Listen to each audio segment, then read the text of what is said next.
Magandang araw po sa inyong lahat. Sa araw po na ito ay isa na namang kwento ng kababalaghan at pakikipagsapalaran ang aking ihahatid sa inyo. Dahil sa problema sa lupa ay sinunog ang taniman ng mais at pinatay ang tatay ni Nitoy. Naiwan siya sa kanyang lolo Heron. Hindi nila matanggap ang pangyayaring yon, lalo na't alam nila ang may pakana ng lahat. Kagagawan yun ng pinuno ng aswang na abwak na si Alfonso na nais silang mapaalis sa lupa na ibinigay sa kanila. Nais maghiganti ni na Lolo Heron at Nitoy at papanagutin si Alfonso, kaya nga lang ay hindi nila alam kung paano yun gagawin dahil wala silang anumang kakayahan o bagay na magagamit sa kanilang plano. Subalit isang kababalaghan ang nangyari nang minsang nahulog si Nitoy. Kaya nagkaroon sila ng magagamit sa kanilang plano para makapaghiganti at lipulin ang lahi ng aswang abwak at mapagbayad ang pinuno na si Alfonso. Magtagumpay kaya ang maglolo? Ano nga ba ang bagay na nakatulong sa kanila para gawin ang plano? Malalaman natin yan sa kabuuan ng kwentong aking ibabahagi. Ngunit bago ang lahat mga idol, huwag po nating kalimutan mag-subscribe at i-hit ang notification bell sa aking YouTube channel na The Voice Addict at Apong Isaac para sa mas marami pang makapigil hiningang kwentong aswang at katatakutan mula sa mundo ng kababalaghan. Umpisahan na po natin ang kwento. Humahangos na tumatakbo si Mulong papalapit sa kaibigan niyang si Nitoy. Nitoy! Nitoy! May sunog! May nasusunog, Nitoy! Hayang ka na naman, Mulong eh. Nagpa-prank ka na naman eh. Niloloko mo na naman ako eh. Ano bang prank ang sinasabi mo? Hindi naman ako vlogger eh. Eh kasi sasabihin mong meron sunog. Tapos kapag tinatanong ka, ang isasagot mo, nasa kala ng sunog. Ikaw talaga, oo. Dati yun, pero hindi na ngayon. Kundi meron talagang nasusunog. Ayun o, tignan mo pa. Sabay turo ng batang si Mulong sa kanyang kaibigan na si Nitoy ang malakas na usok mula sa di kalayuan. Hala, oo nga Mulong. May sunog nga at ang lakas ng usok. Mga pananim na mais ang nasusunog, Nitoy. Teka, parang sa gawin yung naroon ng taniman ni Ama ng mga mais at munggo. Nako, mukhang dun nga sa taniman niya. Naku po, baka nga yung mga pananim ni Ama. Sandali, sasabihin ko lang sa kanya. Kailangan mapuntahan niya yung taniman. Nagmamadaling tumakbo ang batang si Nitoy para puntahan ng kanyang ama. Nakasunod si Mulong. Ano bang sunog ang sinasabi mo, Nitoy? Kanina lang inanggaling ako dun ah. Ayan nga. At pumitas pa ako ng ilang mais para mailaga natin mamaya. Dahil bukas ay aanihin na natin yon. Pero Ama, totoo po sinasabi ni Mulong. Ayun po ang lakas po ng usok. Natatanaw po mula dito makapal na usok, Ama. Patingin nga. Aba, totoo nga. May nasusunog na sa gawing yon. Sa direksyon ng taniman natin ng mais. Nagmamadaling tumakbo si Paing upang puntahan ang kanyang taniman. Nakasunod sa kanya ang dalawang bata. Tama ang sinabi ni Mulong na ang taniman nga ng mais ng tatay ng kanyang kaibigan ang nasusunog. Malaki na ang apoy nang dumating sa kanyang taniman si Paing. Hindi na niya kayang apulahin ang sunog. Isa pa, wala ring magagamit na tubig upang patayin ang apoy. Kaya napaluhod na lamang si Paing habang pinagmamasdan ang patuloy na pagtupok ng apoy sa kanyang pananim na mais na aanihin sana niyang lahat kinabukasan. Wala na. Wala na ang pananim kong mais. Nasunog ng lahat. Ama, bakit nasunog po ang mga tanim natin? Hindi ko rin alam, anak, kung paanong nasunog ang mga yan. Kanina po, bago po ako napadaan dito, ay may nakita po akong dalawang lalaki. Ano ka mo? Dalawang lalaki, Mulong? Opo, mga dayo po sila. Kasi kanina ko lang po sila nakita eh. Natatandaan mo ba ang kanilang mga itsura? Hindi po kasi nakasombrero po sila eh. Tapos may takip po na panyo sa muka. May maliit na galon pa nga po silang dala eh. Sinunog kong ganun ang pananim natin nito eh. Sinunog ng mga hayop na yun. Ama, bakit po kaya nila sinunog? Saka sino po ang sumunog na yun? Hindi ko rin alam. Dahil wala naman akong kaaway eh. Saka, wala rin akong inargabyadong tao. Ang sasama nila, Ama. Grabe sila, ang sasama nila. Kaya nga, sana pala hindi ako umalis kanina nung makita ko sila. Nakasakay pa nga po sila sa motorsiklo eh. Sayang ang mga pinaghirapan natin ng pananim. Maaabo lamang pala. Umuwi ang mag-amang Paing at Nitoy na lugo-lugo. Napakabigat ng pakiramdam ni Paing. Hindi niya basta matanggap ang nangyari sa kanyang mga pananim. Nakarating na rin kay Lolo Hiron na tatay ni Paing ang nangyaring yon. Ngayon lang ito nangyari na may sumunog sa mga pananim mo, Paing. Kung kailan aanihin na po ang mga mais, saka naman po nangyari ito. Malaki ang nawala sa akin, Tay. Paano ko po mababayaran ang mga pagkakautang natin? Siguro naman, hindi tayo pipiliting pagbayarin. Alam naman nila ang nangyari sa mga tanim nating mais. Itay, nawawalan na po ako ng pag-asa. Anak, wag. Pagsubok lamang ang lahat ng ito. Itay, sinadya po nangyaring sunog sa taniman ng mais. Siguro, dapat nating ipaalam yan kay Kapitan. Lalo na sabi mo nga, ay nakita ni Mulong yung dalawang lalaki na umaaligid sa taniman bago pa nangyari ang sunog. Kaya lang, Tay, walang nakakakilala sa kanila. Basta, susubukan pa rin nating ipaalam kay Kapitan. Baka sakaling matulungan tayo at mapagbayad ang may kagagawan ng sunog sa maisan mo. Agad nga nilang ipinaalam kay Kapitan ang tungkol sa mga nangyari. Kaya nga lang, walang lumalabas na testigo kundi si Mulong lamang. Yun nga lang, hindi kilala ng bata kung sino ang mga ito. Wala ring gustong magsalita dahil ayaw nilang madamay sa problemang kinakaharap ni Paing. Isa pang usap-usapan ay hindi maliit na tao lamang ang may pakana ng nangyaring sunog, kundi malaking tao na ang ibig sabihin ay maimpluwensya o kaya naman ay mayaman. Ang lupang sinasaka ni Paing na pinagtataniman niya ng mais, munggo at iba pang mga gulay ay hindi talaga nila lupa, kundi pinayagan lamang silang magtanim doon at sakahin ito kesa nakatiwangwang lamang. Ang lupang yun ay pagmamayari ng biyudang si Mariana. Binibigyan na lamang ni Paing ng kabahagi ang biyuda na aabot sa 30% sa kinikita ng mga pananim dahil sa pagpapagamit ng lupa. Nasa 2 dekada na ring sinasaka ni Paing ang lupa ni Mariana na dati ang ama niya ang nagsasaka. Dahil siya na rin ang pinagkatiwalaang magbantay, kaya nga naging kasunduan nila na may bahagi ng lupa ang ibibigay na kay Paing bilang siya ang naging tagapagbantay nito. Yun nga lang, walang formal na katibayan o anumang papeles, kundi sa pag-uusap lamang. Nalaman ni Mariana ang nangyaring sunog sa mga pananim ni Paing, kaya awang-awa ang biyuda sa sinapit nun.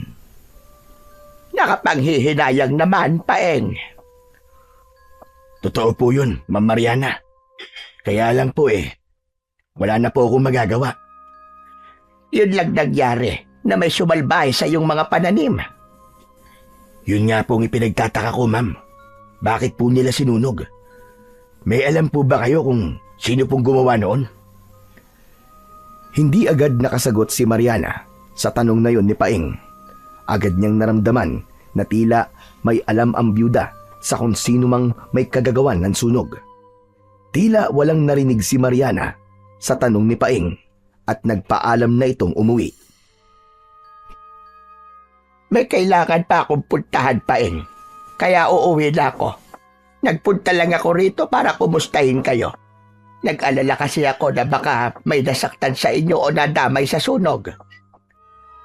Wala naman po, ma'am, sa awa po ng Diyos. Yun nga lang po, malaking dagok po talaga sa amin ang nangyari. Dahil walang-wala kami ngayon. Yung perang darating na inaasahan namin, Natupok dahil po sa sunog. Hayaan mo. Kahit paano ay magbibigay ako ng tulong sa abot ng makakaya ko. Salamat po, Ma'am Mariana. Pero sana nga ay may lumabas na testigo para maparusahan ang nanunog sa mga tanim ko. Ano nga, Paeng? Para makulong sila. Nang mga sumunod na araw, ay naramdaman na ni Nitoy ang epekto ng pagkakasunog ng mga pananim ng kanyang ama. Dati-rati, kapag anihan ng mais, ay sagana ang pagkain nila sa mesa. Bukod sa nilagang mais, ay may iba pang pagkain ang nakahanda.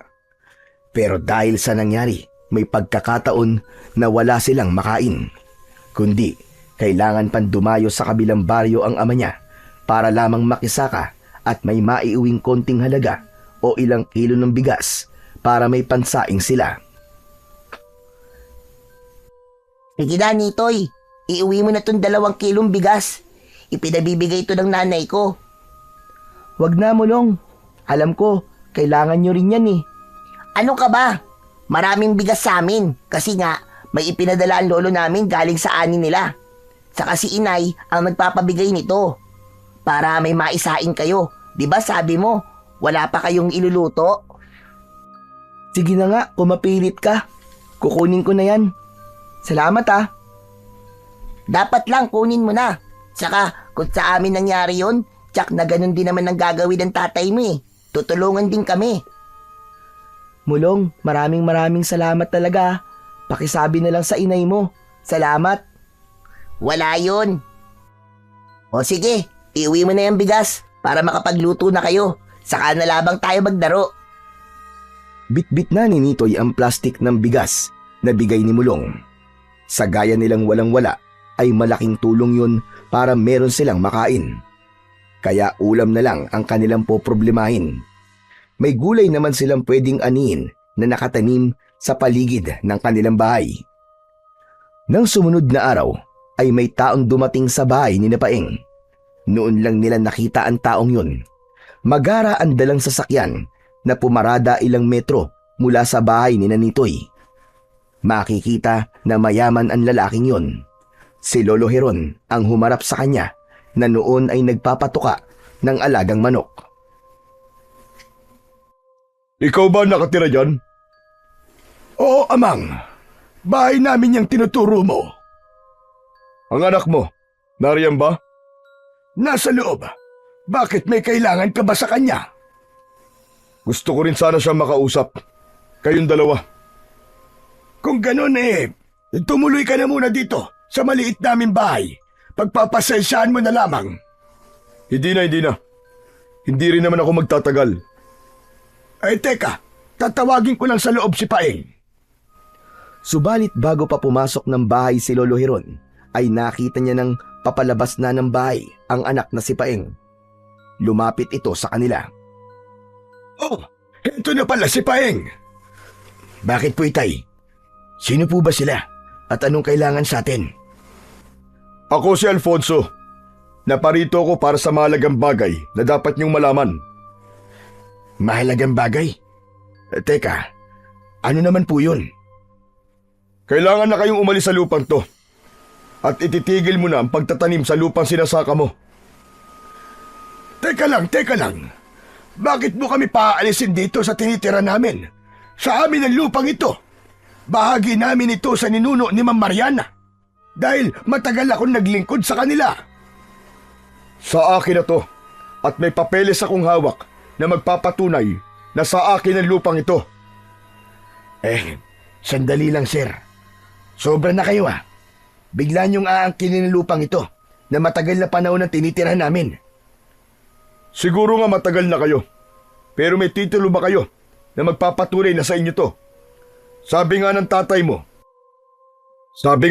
mo ay ibinahagi lang yan sa inyo ng mga lolo pa ni Mariana. Pero wala namang ibinigay sa inyong anumang papel o katibayan.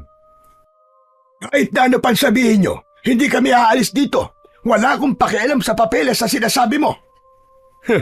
Yan ang hirap sa kagaya niyong walang pinag-aralan Hindi niyo alam ang legalidad at kung ano ang naaayon sa batas.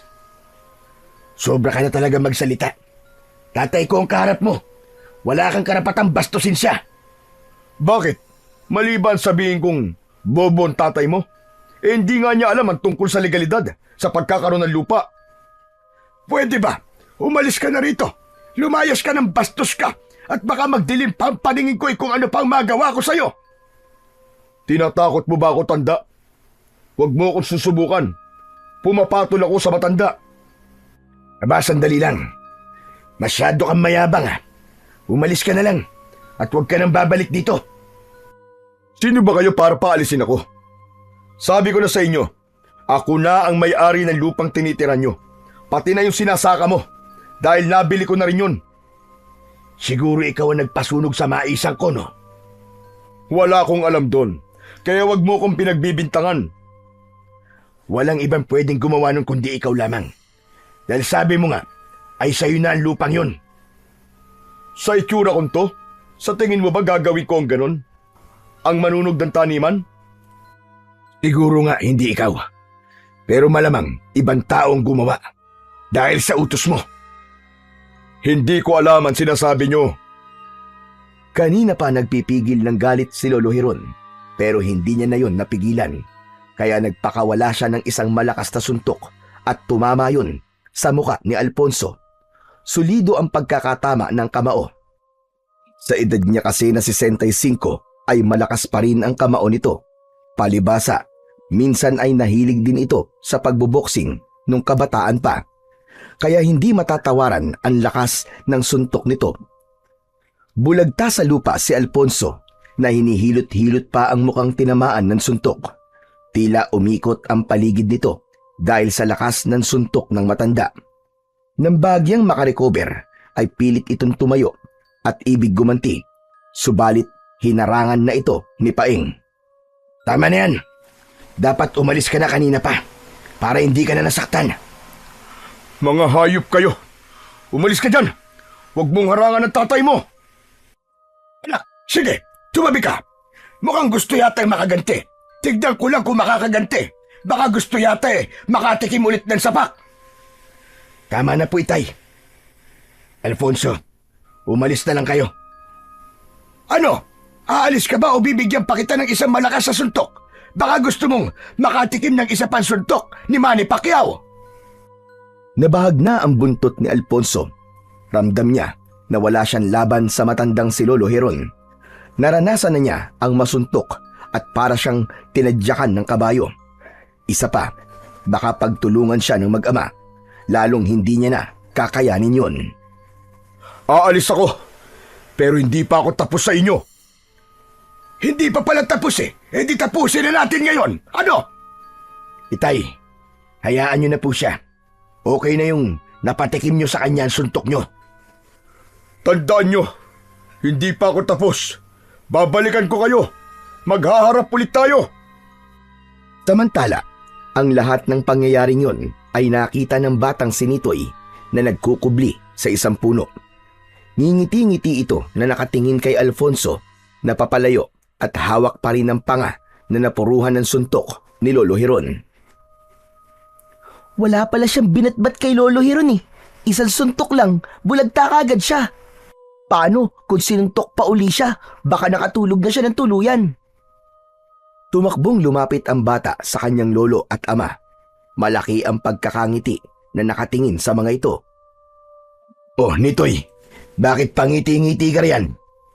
Ayos po si Lolo Hiron, ang astig. Walang panama si Manny Pacquiao. Ibang klase ka pala, Lolo Hiron. Ang lakas mong sumuntok. Kaya wag siyang loloko-loko sa akin. Abay talagang hindi siya sasantuin ng kamao ko. Lolo, turuan niyo rin po ako ng ganun.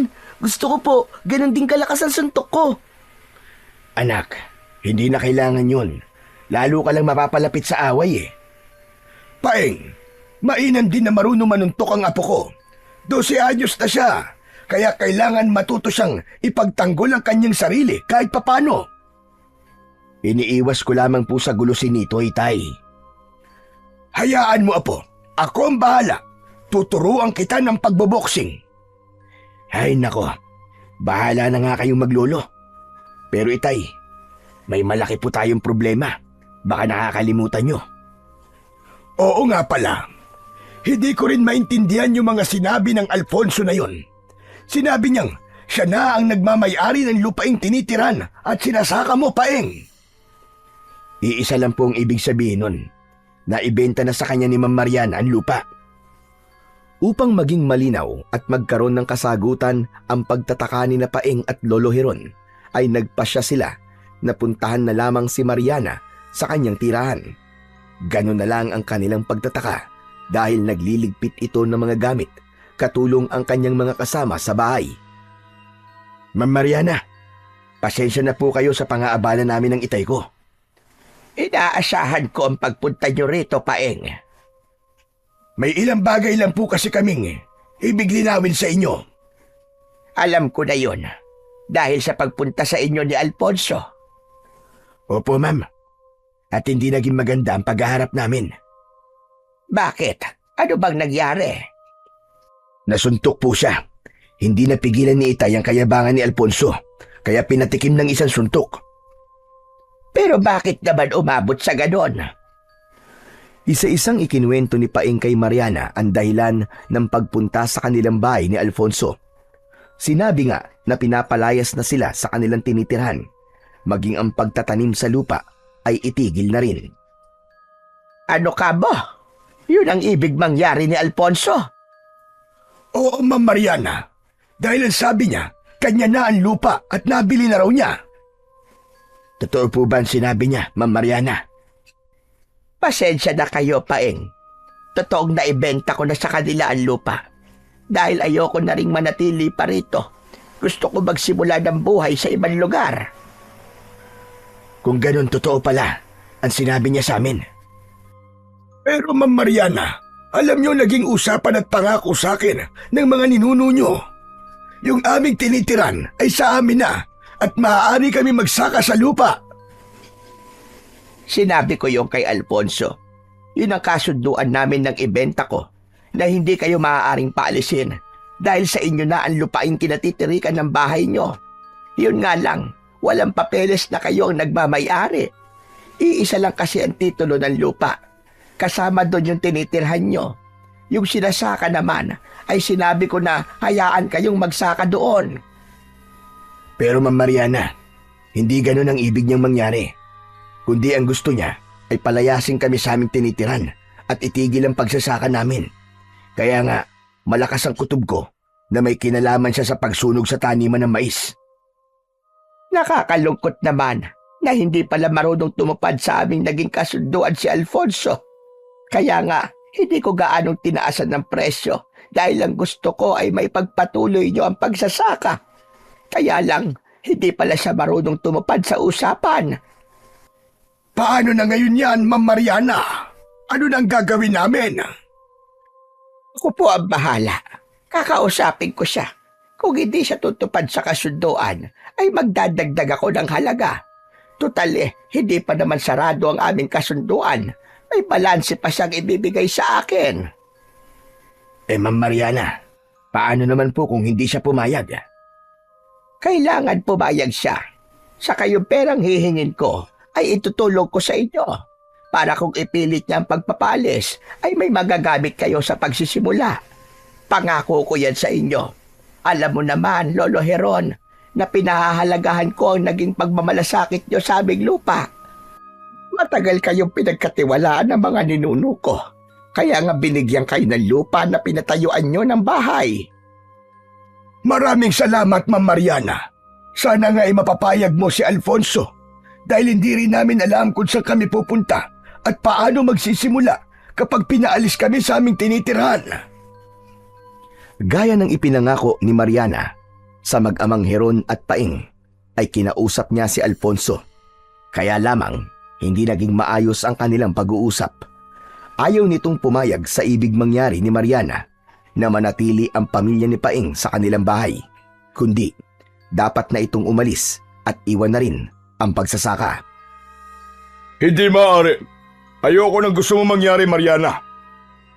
Yun naman ang pakiusap ko sa iyo. Akin ang lupa, kaya may karapatan ako sa anumang gusto ko. Pero binabaan ko ang halaga. Dahil nga ang ibig ko'y makinabang pa rin sina Paeng. At isa pa, ikaw man ay makikinabang dahil may parte ka sa kanilang magiging ani. Ang gusto ko, umalis na sila. Iwan na nila ang bahay at ang pagsasaka. Kung magmamatigas ka, Alfonso, babalik ko na lamang ang halagang binayad mo. Hahanap na lang ako ng ibang bibili. Yung papayag sa magiging kasunduan. Sa palagay mo ba ipapayag ako? Tapos na ang transaksyon natin, Mariana. Kahit saan ang tinitirhan ni na Paeng ay wag mo nang pakialaman, Alfonso. Dahil wala silang malilipatan. Maliit na parte lang yun ng lupa, ikaw naman. Huwag mo nang ipilit ang gusto mo, Mariana. Kung hindi talaga kita mapapakiusapan, binabawi ko ng diskwento na binigay ko. Magdagdag sa ibayad mo. Dahil ayaw mo sundin ang pakiusap ko. Itutulong ko ang karagdagang bayad mo sa pamilya ni Paeng para kahit paano may magamit sila sa kanilang pag-alis at pag-umpisa ng panibagong buhay. Napakahirap mong kausap, Mariana. Sabi ko nga sa'yo, tapos na ang pag-uusap natin. Kaya wala akong idadagdag sa'yo. At lalong hindi ako papayag na manatili pa sina Paeng sa lupang nabili ko. Ang dapat sa kanila, lumayas na! Hindi papayag si Mariana na maging kawawa ang pamilya ni Paeng.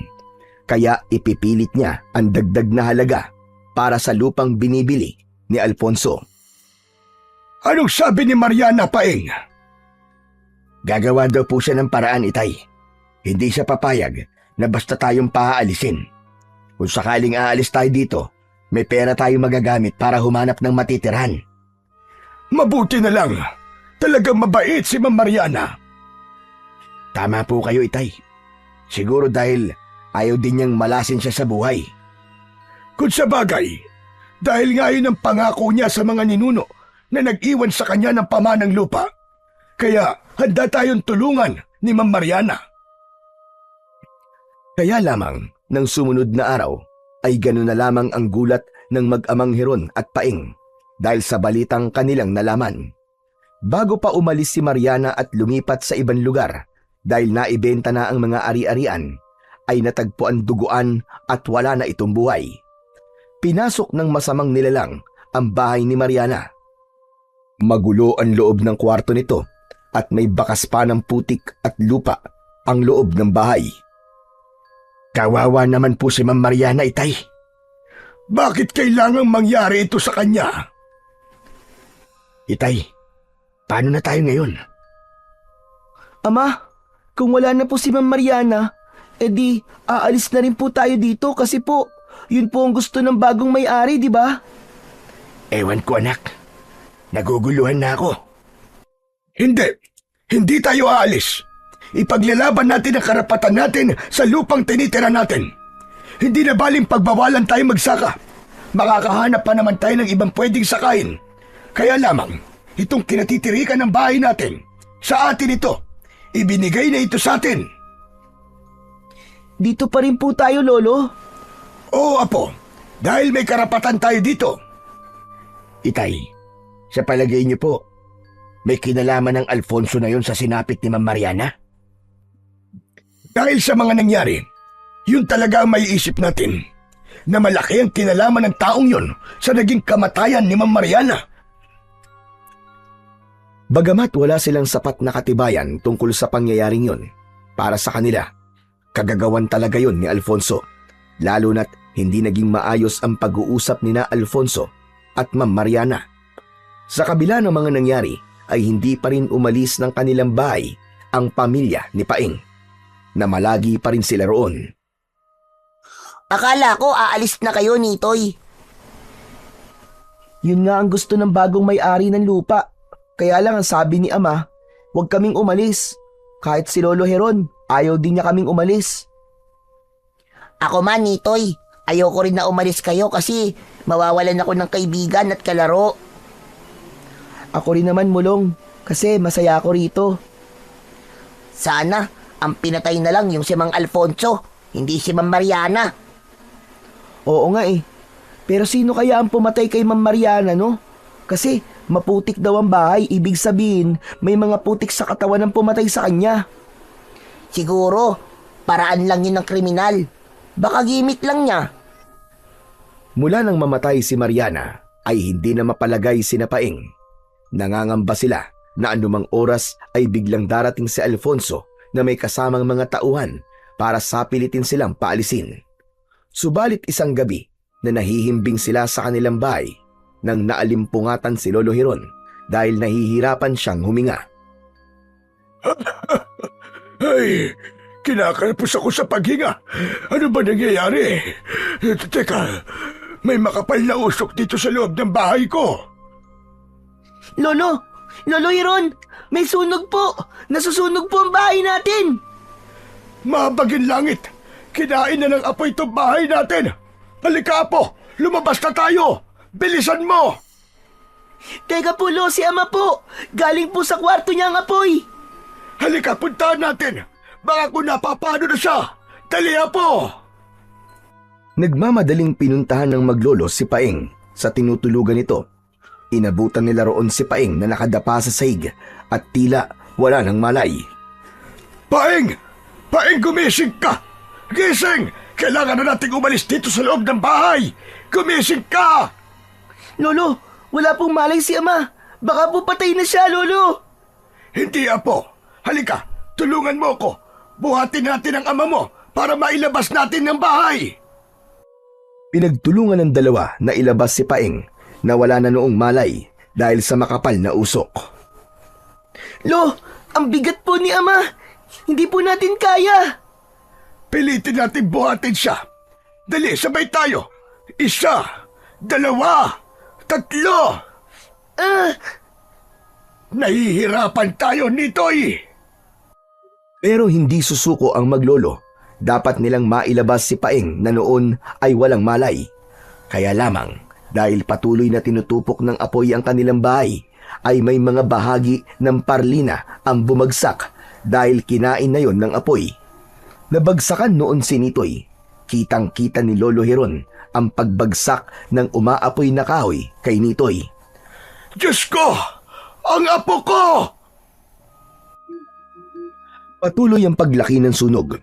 Kung kanina ay si Paeng lamang ang walang malay, ngayon ay maging si Nitoy ay nawalan na rin ng malay. Panginoon, anong gagawin ko? 2 na silang walang malay, pero hindi ko kaya buhatin sila ng sabay. Anong gagawin ko? Umigaw ng tulong si Lolo Hiron. Subalit dahil sa panunuyo ng kanyang lalamunan at labis na takot at panginginig na nararamdaman, ay walang lumabas na boses sa kanya. Sumisigaw si Lolo Hiron, subalit hangin lang ang lumalabas sa kanyang bibig. Kailangan niya nang magdesisyon ng mga sandaling yon kung sino ba sa dalawa ang dapat niyang isama at iligtas. Agad na nilapitan at binuhat ni Lolo Hiron si Nitoy dahil ito ang kaya niyang buhatin. Nagmamadali nitong inilabas ang bata. Pakiramdam ni Lolo Hiron ay may kung anong enerhiya ang pumasok sa katawan niya at madali niyang nabuhat si Nitoy. Kaya nang mailabas sa nasusunog na bahay si Nitoy, ay tumakbo siyang pabalik sa loob. Isusunod niyang ilabas ang anak na si Paeng. May kabigatan ito, kaya lamang dapat niyang gawin ang kanyang makakaya. Subalit bago pa makapasok uli sa loob ng bahay si Lolo Hiron, ay nagbagsakan na ang iba pang bahagi ng bahay na kinain ng apoy. Mas lalong lumakas ang lagablab. Wala na ring madaanan pabalik si Lolo Hiron. Bigla na lamang siyang napaluhod sa lupa at napasigaw habang walang patid sa pag-agos ang luha. Wala na siyang nagawa para iligtas ang buhay ng kanyang anak. Halos madurog ang puso ni Lolo Hiron habang pinagmamasdan niya na tinupok na ng nagngangalit na apoy ang kabuuan ng bahay. Diyos ko! Ang anak ko! Paeng! Paeng! Habang malakas ang pag-iyak ni Lolo Hiron, ay nagkamalay naman si Nitoy. Nakita niya ang itsura ng kanyang lolo at ang labis na pag-iyak nito. Lolo Hiron? Si Ama po! Nasaan po si Ama? Apo! Wala na ang itay mo! Kinain na siya ng apoy! Hindi! Hindi po totoo yan, Lolo! Hindi po totoo yan! Hindi ko na siya nagawa pang iligtas. Nasunog na ang ama mo. Ama! Ama! Wala nang nagawa pa ang maglolo, kundi ang pagmasdan ang patuloy na pagtupok ng kanilang bahay, kung saan naroon din si Paeng na hindi nakaligtas sa trahedyang yon. Habang nagdadalamhati ang maglolo at walang tigil sa pagpatak ang kanilang mga luha, ay tila umayon pa sa kanila ang kalangitan. Dumilim yun at maya-maya pa'y bumuhos ang malakas na ulan. Kasabay noon ang pagkakaroon din ng kulog at kidlat na tila naglalabas ng galit. Gayon ang nararamdaman ng maglolo ng mga sandaling yon. Kasabay ng kulog at kidlat ay ang mga sigaw ni Lolo Hiron at ng batang si Nitoy. Pinapakawalan nila ang matinding galit na nasa kanilang mga dibdib. Samantala, ng mga pagkakataong yun, sa magarang bahay ni Alfonso ay maririnig ang kanyang malakas na halakhak na sumasabay sa kulog at kidlat. Halakhak ng kagalakan at pagtatagumpay. Hindi nila kaya si Alfonso. Para silang bumangga sa adobing pader. Asan sila ngayon? Si Mariana. Patay na siya. At ang bahay ni Paeng, tupok na. Kaya wala silang gagawin kundi ang lumaya sa aking lupain. Ang tanging alam ni Alfonso ng mga sandaling yon ay natupok lang ang bahay ni Paeng. Wala siyang kamalay-malay na maging si Paeng ay kasamang nasunog. Ang sinapit naman ni Mariana ay kagagawan din niya. Dahil sa pakikipagmatigasan nito at nais ibalik ang perang ipinambayad niya sa lupa para ihanap yon ng ibang bibili. Hindi si Alfonso ang pumatay kay Mariana, kundi ipinag-utos lang niya yon sa kanyang mga alagad. Yun ay ang mga alagad niya na kung tawagin ay aswang abwak. Ang uri ng aswang na may kakayang maglungga sa ilalim ng lupa at gamiting daan ang ilalim ng lupa patungo sa kanilang magiging biktima. May kakayahan din silang maging isang uri ng mapanganib at mapanlinlang na hayop, gaya ng isang uwak na handang pumatay. Si Alfonso ang pinuno ng mga aswang na may lahing abwak.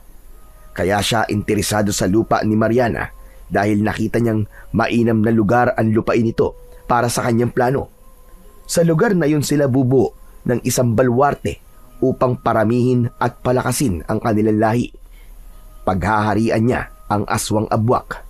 Yun ang nais ni Alfonso na matagal niya nang ibig gawin. Kaya nga, sinikap niyang magpayaman para sakupin ang lupaing nais niya. Paramihin ang mga aswang abwak na susunod at yuyukod sa kanya. Ngayon ay nakikita ko ng pagsisimula ng aking inaasam na tagumpay.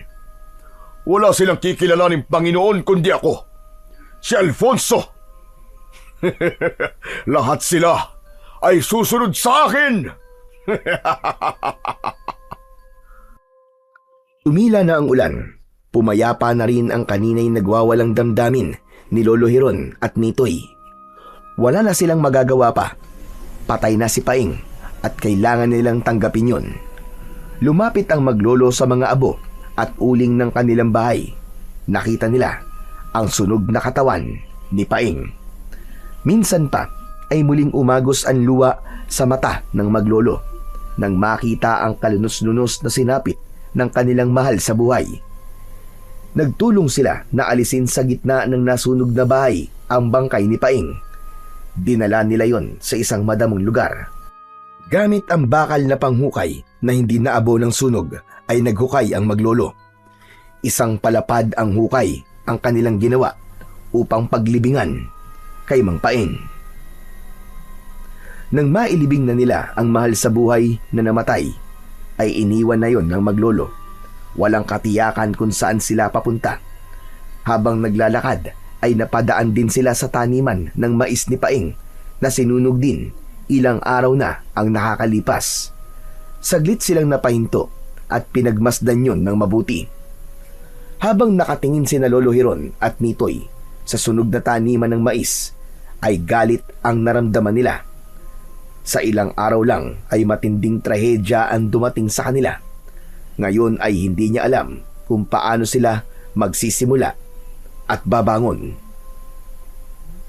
Tanging si Lolo Hiron ang maaaring kapitan ni Nitoy, kaya kailangan magpakita siya ng tatag at lakas. Hindi siya maaaring panghinaan ng loob. Bagamat wala pa ring tiyak na mapupuntahan ang maglolo, ay nagpatuloy lang sila sa paglalakad hanggang makarating sila sa isang madamong lugar na may matataas na talahib. Hindi mo iisipin na nasa gitna ng matataas na talahib ay may nagkukubli doong isang dampa na bagamat luma ay maaari pa ring maging tirahan. Dito na muna tayo, Apo. Pagod na ako dahil sa mga nangyari. Gusto ko magpahinga. Lo, baka po magalit po ang may-ari nito. Hindi naman siguro. Sa kapansamantala lang naman tayo rito. Pero kung walang sisita sa atin at wala magpapalis, dito na tayo. Sige po, Lo. Saka wala rin po tayong pupuntahan eh. Isa pa, ayoko ring lumayo tayo rito, Nitoy. Ako rin po, Lo. Dahil gusto ko pong gumanti sa kanya. Pareho tayo ng iniisip, Apo. Masyadong masakit ang ginawa niya sa atin. Hindi yun makatao. Kaya kailangan magbayad siya sa lahat ng kasalanan niya. Alam ko pong si Mang Alfonso may kagagawan ng mga nangyari sa atin, Lo. Tama ka, Apo. Pati na rin ang sinapit ni Ma'am Mariana. Walang ibang gagawa ng ganong kasamaan, kundi siya lamang. Kaya pagbabayarin natin siya. Maganda po tayo, Lolo. At kahit bata pa po ako, kakayanin ko po ang lahat para maipaghiganti ko po si Ama. Saka na lang tayo hihingi ng tawad sa may kapal, Apo, kapag naipaghiganti na natin ang ating naging kaapihan. Pumasok na ang maglolo sa loob ng dampa ng kanilang nakita. Gutom na rin sila, kaya saglit na iniwan muna ni Lolo Hiron ang apo upang dumilihin siya ng makakain. Nakakita siya ng puno ng papaya na nagkataong may hinog na bunga at may nakita rin siya ng puno ng saging. Kumuha ng bunga si Lolo Hiron para may pagkain sila ng apo. Pagkakain ay nakatulog ang maglolo. Mahimbing ang kanilang tulog dahil sa labis na pagod. Hating gabi na nang magsimulang umihip ang malamig na hangin. Nagising si Nitoy at lumabas ng dampa. Maliwanag ang buwan ng mga sandaling yon, kaya natatanglawan ang matataas na talahib na nakapaligid sa kubo. Kitang-kita ni Nitoy na tila sumasayaw ang mga talahib sa bawat ihip ng hangin. May iniiwang musika yon sa kanyang pandinig. Hanggang sa ang musika ay tila naging tila utos. Nakarinig si Nitoy ng boses, subalit wala naman siyang makitang tao. Nag-uutos ang boses na yon. Tila naging sunod-sunura naman si Nitoy sa naririnig niyang utos. Inutusan nito ang bata na magtungo sa gitna ng matataas na talahib. Saka pinahinto ito sa isang lugar at may ipinahukay doon. Walang pagtutol na sumunod si Nitoy hanggang sa isang itim na ugat mula sa isang puno ng talahib ang nakuha ng bata. Mula sa boses na naguutos ay meron itong ibinilin. Ayon sa tinig ay ingatan ang bagay na yon dahil isa itong mutya na magagamit at makakatulong sa kanilang maglolo. Hindi lang swerte ang hatid nito sa kanila, kundi magliligtas din sa kapahamakan, lalo na sa mga masasamang nilalang na maaaring gumawa ng masama sa kanila. Sa utos din ng mahiwagang boses at nagbalik si Nitoy sa dampa. Mahimbing na natutulog pa ang kanyang lolo. Tila walang nangyari na tumabi ang bata sa kanyang Lolo Hiron at muling natulog. Kinabukasan, nang magising si Lolo Hiron, ay napansin ng matandang lalaki na marumi at may nakadikit pang lupa sa mga kamay ng bata. Sa isang kamay nito ay merong isang bagay na tila ugat ng halaman. Panitoy, Apo! Gising! Apo! Gumising ka! Lolo naman eh, Ang sarap-sarap pa ng tulog ko. Bakit po ba? Ano po ba yun? Saan ka ba galing ha? Bakit ang dumi ng kamay mo? Saka, ano ba yung hawak mong ugat? Itapon mo nga yan. Nagtataka na pinagmasdan ni Nitoy ang kanyang kamay at ang ugat ng halaman na nasa isang kamay niya. Lolo, ano po kayang ibig sabihin nito? Ano ba sinasabi mo? Bakit? Hindi mo ba alam kung bakit marumi ang kamay mo at meron kang ugat ng halaman? Eh mukhang ugat pa nga ng talahib yan, tignan mo. Oo nga pala, Lo. Kagabi po tila po nananaginip ako. Kaya lamang bakit marumi po ang kamay ko at hawak ko tong ugat ng halaman. Upang di na mag-usisa pa si Lolo Hiron, ay sinabi ni Nitoy kung ano ang kanyang panaginip. Matamang pinakinggan ng matandang lalaki ang kwento ng kanyang apo. Nitoy, sigurado ka bang panaginip lamang yon? Kung panaginip lamang yon, abay, bakit ganyan ang kamay mo? At may hawak ka pang ugat? Ang ibig niyo po bang sabihin, Lo? Hindi yun panaginip kundi totoong nangyari?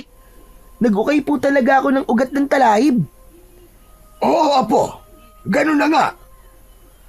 Kung totoong ginawa ko po yun, edi totoo din po yung sinabi ng mahiwagang tinig sa akin na napakinggan ko po sa panaginip ko. At sabi po, ay may pambihirang katangian po ang ugat na to, Lolo, at dapat ko pong ingatang mabuti. Isa raw po tong mutya. Bagamat may pagdududa si Lolo Hiron sa sinabi ng kanyang apo, ay nanahimik na lamang siya. Malalaman ang katotohanan sa mga darating na araw. Yun ang tanging naisip ng matandang lalaki. Samantala, labis na ikinatuwa ni Alfonso nang malamang wala na sa lupang nabili niya kay Mariana ang pamilyang sagabal sa kanyang mga plano. Nalaman na rin niya na namatay na sa sunog si Paeng. Sorry na lamang sa kanya. Hindi ko rin naman gustong pati siya ay masunog dahil ang nais ko lamang ay umalis sila. Pero nasa na kaya ngayon ang maglolo? Ba't ko ba iniisip ang mga taong yun? Wala naman akong pakialam sa kanila. Kaya bahala na sila sa buhay nila. Totoong ikinatuwa ni Alfonso na wala nang hadlang sa lupang nabili niya kay Mariana. Wala siyang sasayanging oras upang maumpisahan ng kanilang lipi ang pananatili sa nasabing lugar. Titipunin niya sa lupain yun ang lahi ng mga aswang abwak. Sa lugar na yon magtitipon ang kanyang mga kauri.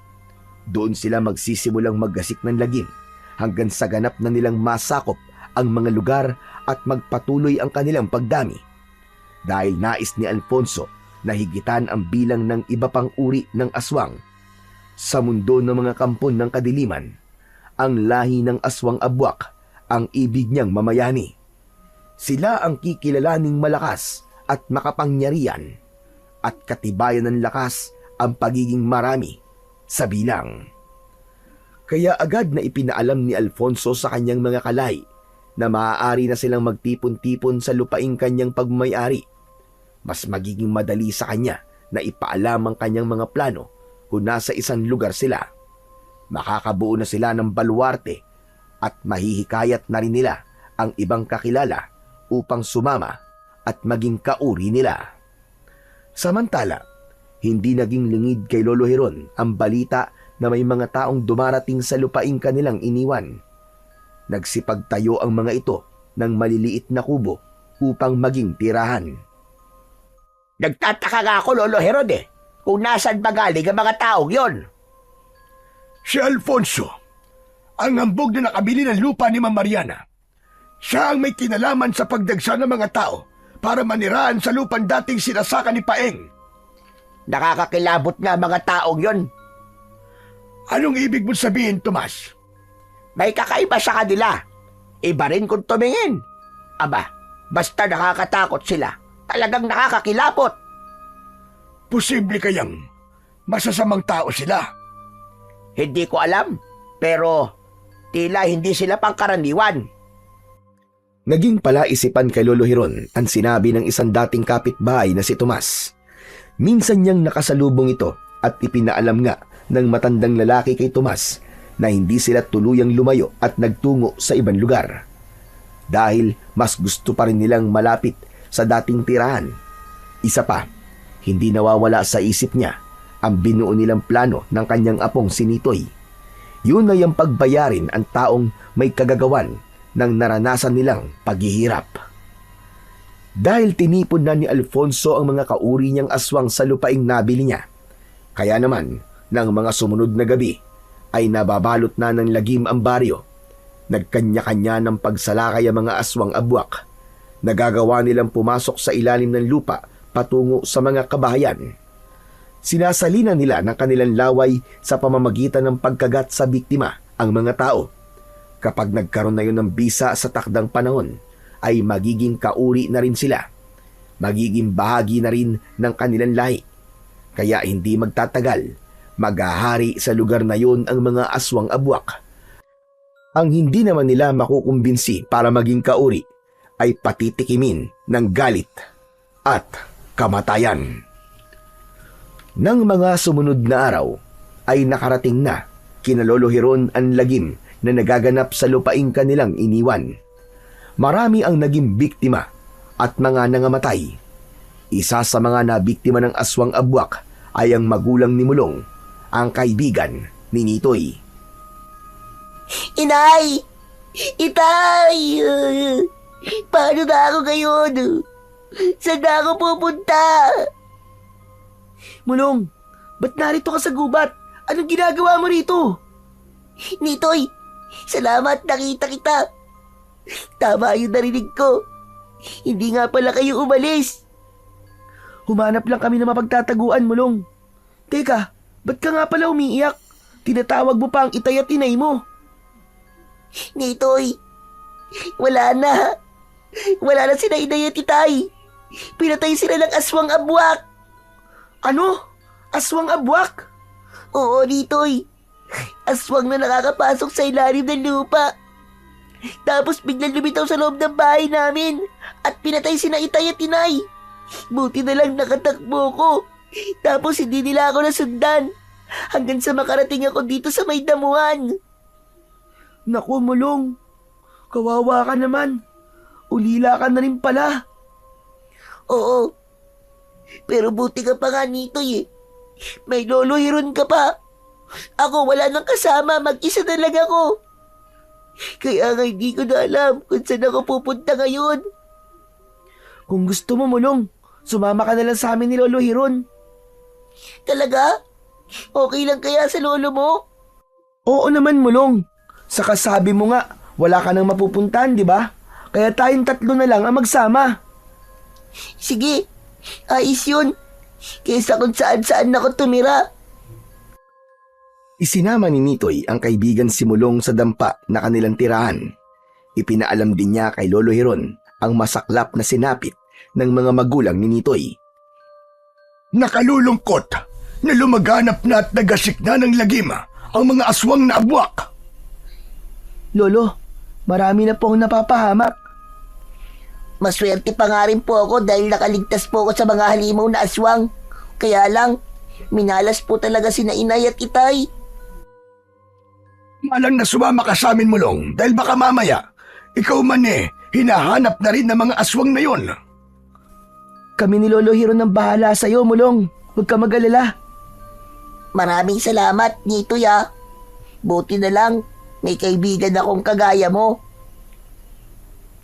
Kasalukuyang nag-uusap ang tatlo sa loob ng kubo nang may naramdaman si Mulong na tila ingay mula sa kung saan. Narinig din yun ni Nitoy. Anong ingay po yun, Lolo Hiron? Parang ingay po na mula sa ilalim ng lupa.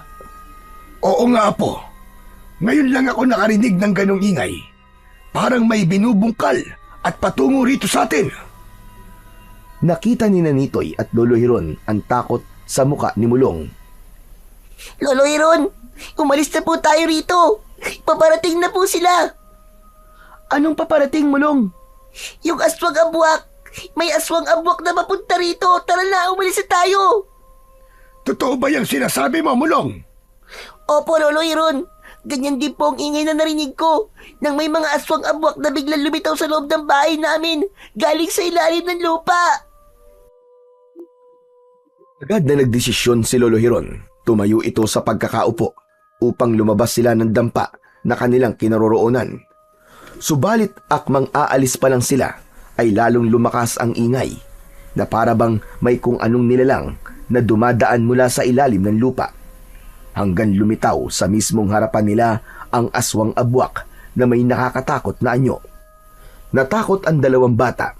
Agad ikinubli ni Lolo Hiron ang dalawang bata sa kanyang likuran. Siya ang humarap sa aswang abwak. Huwag mong pakikialaman ang mga apo ko! Ako ang harapin mo, halimaw ka! Walang anumang sandatang maaaring gamitin si Lolo Hiron, kundi naglakas loob lamang siya para protektahan ang dalawang bata. Nakatingin lamang sa tatlo ang aswang abwak na nandidilat ang mapupulang mga mata. Nagsimula na ring tumulo ang nakakadiring laway nito. Maya-maya pa ay suminghot-singhot ang aswang abwak. Bigla itong napaurong na tila natatakot. O ngayon, ano? Naduduwag ka, no? Dali, lumapit ka! Lingid kay Lolo Hiron ay kinapakapa ni Nitoy sa bulsa ng suot niyang short ang ugat ng talayb na nahukay niya. Naalala kasi ng bata ang sinabi ng mahiwagang tinig sa kanyang panaginip na ang ugat ng talayb ay maaari nilang magamit laban sa mga masasama. Mula sa loob ng suot na salawal ay inilabas yun ni Nitoy. Nakita ni Nitoy na natakot at napaurong ang aswang abwak. Bigla itong nagbago ng anyo at naging isang uwak at lumipad papalayo. Hoy, aswang! Bumalik ka rito! Huwag kang duwag! Natakot po siya, Lolo Hiron. Oo, Mulong. Natakot sa akin. Mukhang mas nakakatakot yata ang itsura ko kumpara sa kanya. Lolo, sa akin po siya natakot, kaya biglang nagbago ang anyo niya at lumipad papalayo. Apo, ba't naman siya matatakot sa'yo? Sa gandang lalaki mong yan katatakutan ka. Hindi po sa akin mismo, kundi dito po sa hawak kong ugat. Dito po siya natakot. Ang ugat ng talahib. Opo, Lo. Kasi nang nilabas ko po ito mula sa bulsa ko, umurong po siya. Kaya naisip ko, dito po siya natakot. Baka naman may kapangyarihan yan, Mulong. Mutya ng talahib. Malamang yan nga ang sinasabing mutya ng talahib. Wow! Ang astig naman! May power pala ang ugat na hawak mo, Nitoy. Siguro nga, Mulong. Ibig lang sabihin, ligtas na tayo sa mga aswang na abwak. Ganun na nga, Apo. Ngayon ay mas naiintindihan ko na kung bakit sa'yo ibinigay ang mutya ng talahib. Kailangan nating gamitin yan para lipulin ang mga aswang abwak at hindi sila tuluyang dumami. Saka para mabigyan ng katarungan ang sinapit ng ama mo, maging ang mga magulang ni Mulong. Yan din po naiisip ko, Lolo Hiron. Dahil ang punot dulo nito ay ang masamang si Alfonso. Kailangan magbayad siya, pero uunahin nating ubusin ang mga alagad niyang aswang abwak. Upang simulan ang kanilang misyon, ay pinagplanuhan ni na Lolo Hiron ang kanilang gagawing pagsalakay sa lupain na dating taniman ng mais. Dahil alam ng matandang lalaki na doon naninirahan ang mga bagong salta sa lugar na yon at pinaniniwalaan ding mga aswang na abwak na nag-aasik ng lagim. Hindi dapat mag-aksaya ng panahon ng tatlo. Magtutulong-tulong sila para tapusin ang mga kampon ng kadiliman. Kaya lang, paano ko lalabanan ng mga aswang? Hindi mo ako katulad na merong mutya gaya ng ugat na hawak mo, Nitoy. Naiisip ko na rin yan, Mulong. Mga pinatulis na kahoy at kawayan lang ang maaari nating maging sandata. Lolo Hiron, ano kaya kung hatiin ko ang ugat ng talayib para magkaroon din kayo ni Mulong? Pwede kaya yon, Nitoy? Ewan ko po. Hindi ko rin alam eh. Pero pwede po nating subukan. Pinutol ni Nitoy sa 3 bahagi ang ugat ng talayib at ibinigay yon kay Mulong at Lolo Hiron. Tinanggap naman yon, bagamat nasa isipan pa rin ang pagdududa. Habang hawak nila ang talayb ay nagkaroon ng malaking pagbabago sa katauhan ng tatlo. May mga tumubong damo sa kanilang katawan. Ala, anong nangyayari sa atin? Bakit tinutubuan ang damong katawan ko?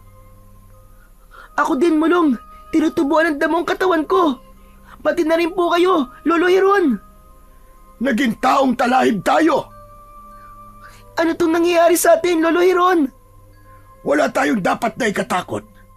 Maaaring ito na ang sagot sa mga tanong natin kung paano natin haharapin ang mga aswang abwak.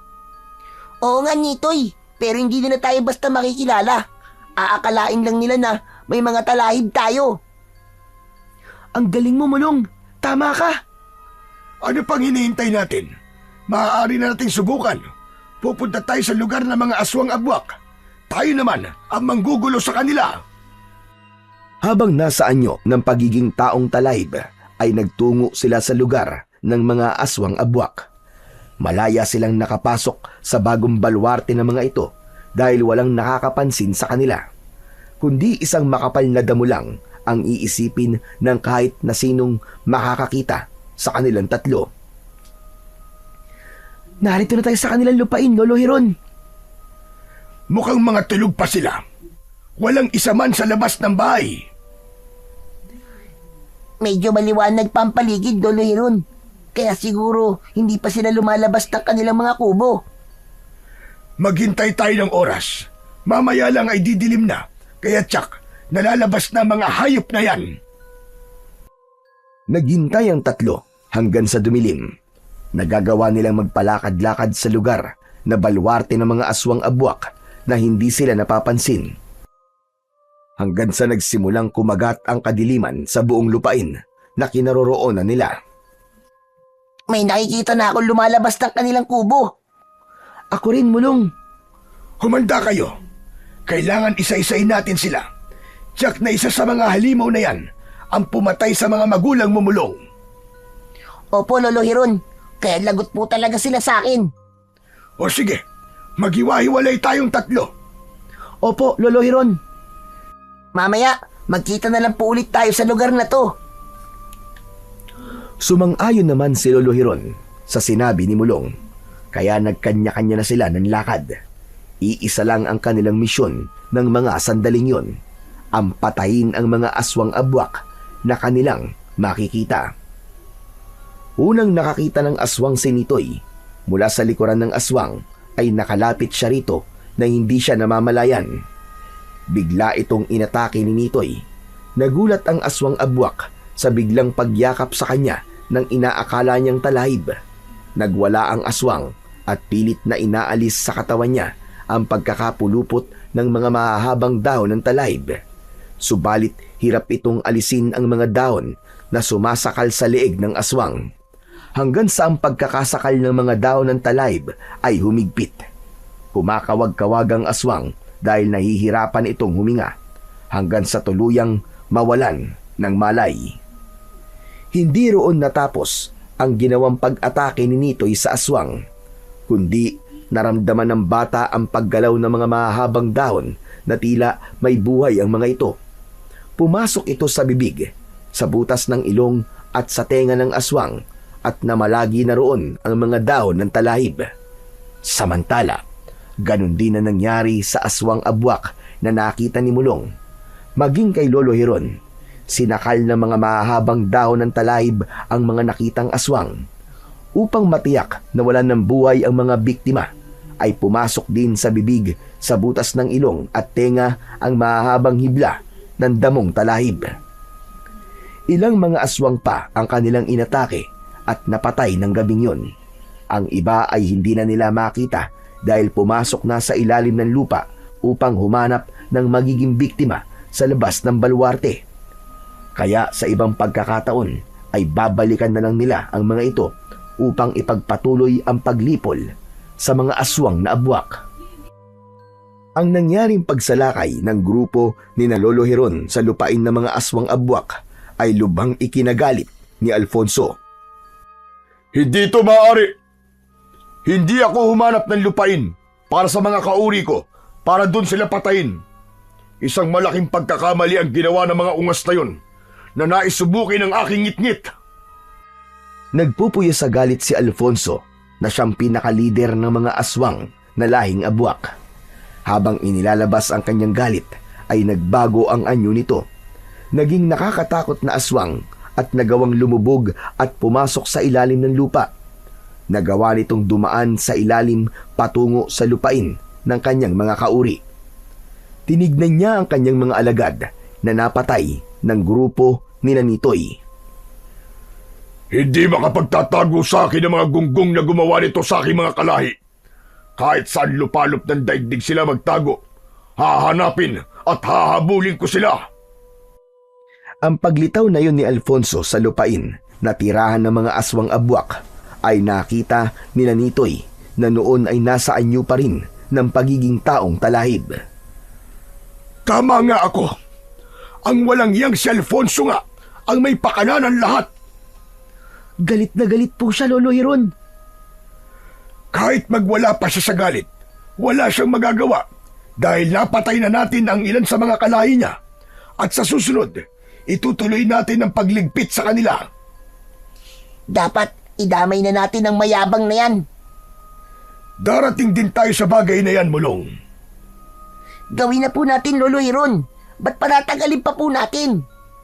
Hindi tayo dapat nagpapadalos-dalos. Tama si Lolo Hiron, Mulong. Mahirap kung basta natin siyang haharapin. Siyang pinuno ng mga aswang abwak. Baka mamaya may iba pa siyang kapangyarihan. Ganun na nga, Apo. Sige po. May ibang araw pa naman. Habang pinagmamasdan ni Namulong si Alfonso at kanina pa iginagala ng aswang abwak ang kanyang paningin, nagdududa siya. May iba sa pakiramdam niya. Iba ang nararamdaman ko. May ibang nilalang na narito sa paligid lamang, pero hindi ko sila makita. Subalit naamoy ko sila. Hindi sila mga aswang abwak na katulad ko. Nagpagala-gala si Alfonso at pilit na hinahanap ang kung anumang nararamdaman niyang kakaiba.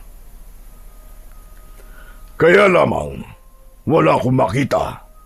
Pero ramdam ko nandito lamang sila sa paligid. At tanging narito ay mga walang kwentang damong talahib. Mainam naman ang mga damong ito dahil kailangan ng damo sa lugar na ito na maaaring maging kublian ng mga kalahi ko. Dapat pangang paramihin ang mga damong kagaya nito. Kaya lamang, asan kaya ang nilalang na nararamdaman ko? Bakit hindi ko sila makita? Biglang pumasok ang katawan ni Alfonso sa ilalim ng lupa. Nagpaikot-ikot ito sa malawak na lupain sa paghahanap ng nilalang na naaamoy niya at nararamdaman. Pagkatapos niyang magpaikot-ikot sa ilalim ng lupa, ay bigla itong lumitaw.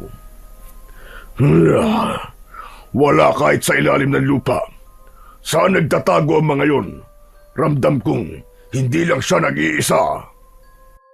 Namalagi namang nasa isang bahagi lang ng malawak na lupain ang tatlo na nananatili sa pagiging taong talahib. Hindi sila maaaring bumalik sa pagiging tao dahil tiyak na makikita sila ni Alfonso. Kung nalilinlang niyo ko at nakakapagtago kayo, alam kong magkikita rin tayo. Hahanapin ko kayo para panagutin sa ginawa niyo sa aking mga kalahi. Habang nakamasid ang tatlo kay Alfonso at nanggigigil naman si Lolo Hiron at gusto niya nang sugurin ng aswang, subalit pinigilan siya ng kanyang sarili. Pero nais niyang lalo pa itong inisin, kaya dumampot ng bato si Lolo Hiron at ibinato kay Alfonso. Aray ko!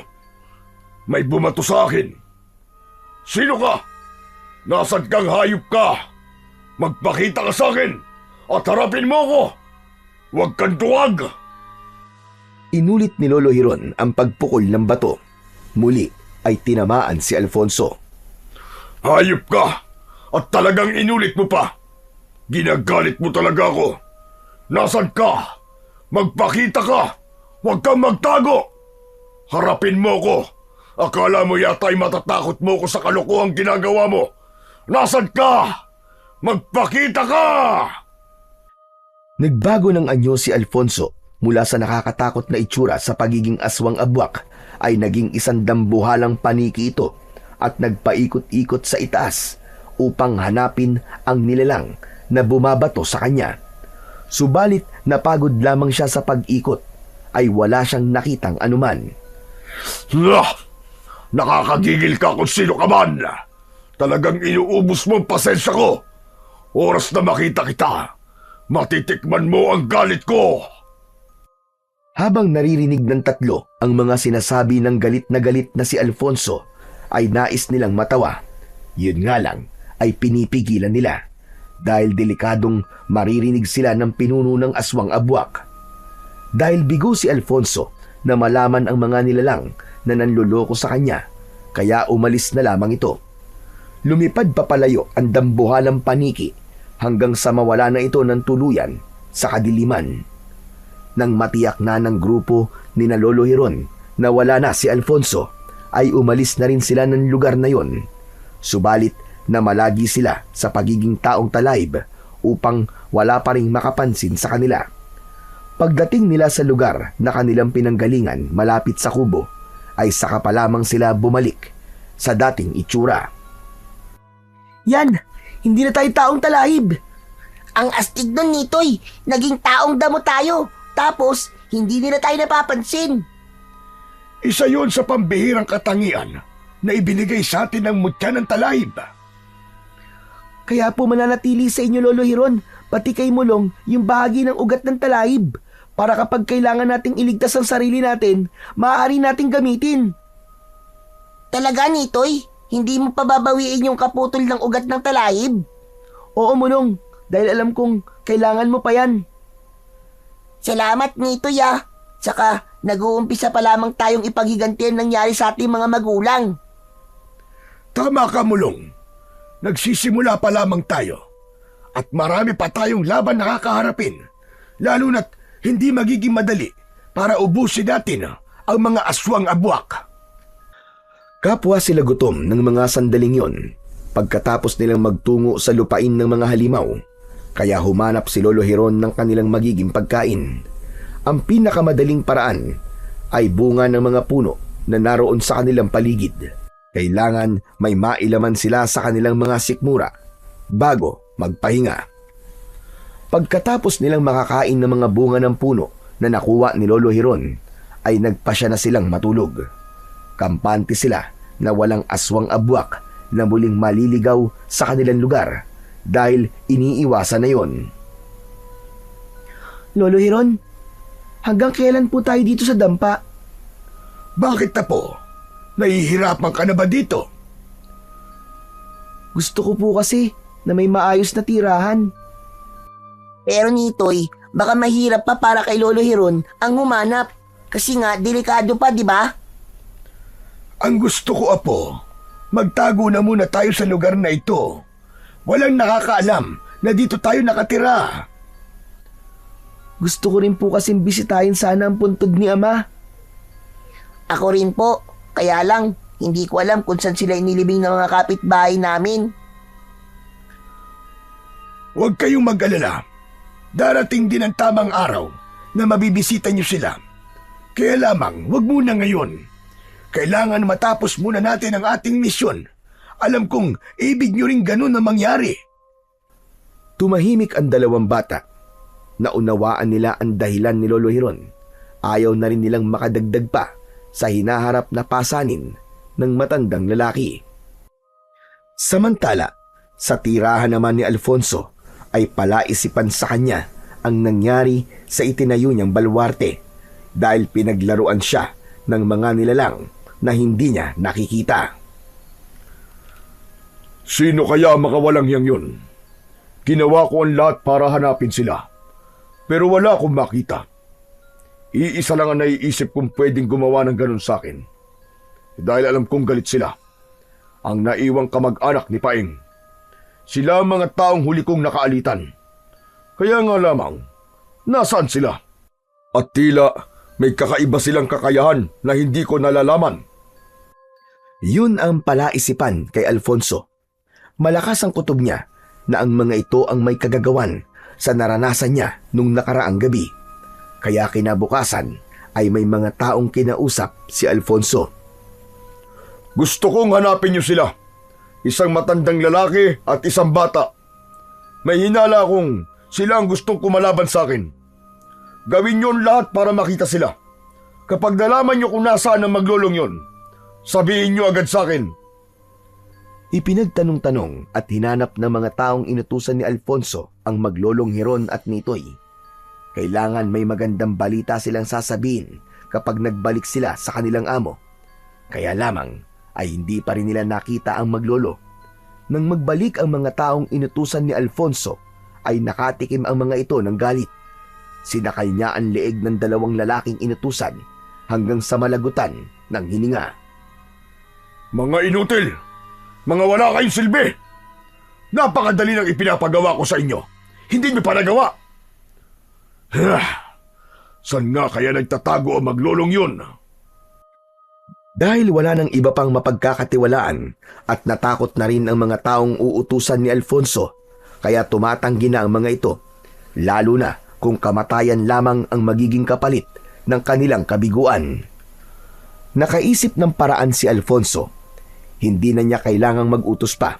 Gagamitin niya ang kanyang salapi para makita ang mga taong hinahanap. Tama. Tama ang naisip ko. Kapalit na malaking halaga. Tsak, impormasyon na ang lalapit sa akin. Handa ko magbigay ng kahit magkano. Malaman ko lamang kung nasaan ang maglolo na yon.